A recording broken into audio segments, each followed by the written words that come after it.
Seryoso ang dalawang taxi driver na umano'y nang hold up sa isang dayuhan sa Antipolo City.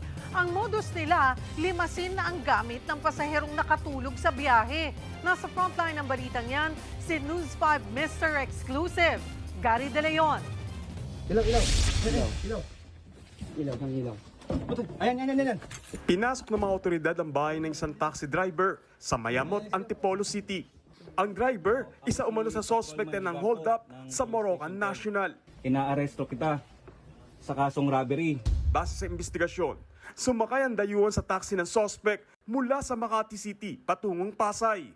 Ang sospek nagpaalam pa raw sa biktima na idadaan siya sa ibang ruta para mas mabilis na daan.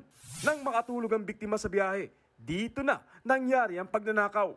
Napaidlip siya pagising niya, merong kumapara sa kanyang mga bulsa. So, naano niya na pa naman yung driver, walang pakialam sa kanya. Kaya lang, ayun, na tinulak siya and then hindi na siya nakapalag. Nakahinto yung taxi, ma'am? Yes, magkasunudan sila na. So, etong incident na to, it seems na sila ay merong pag-uusap yung mga suspect kung ano ang gagawin. Lumalabas na may kasabwat pang ibang taxi driver ang nahuling sospek at tila planado ang krimen. Ang nahuling sospek agad namang itinuro ang kasamahan niya.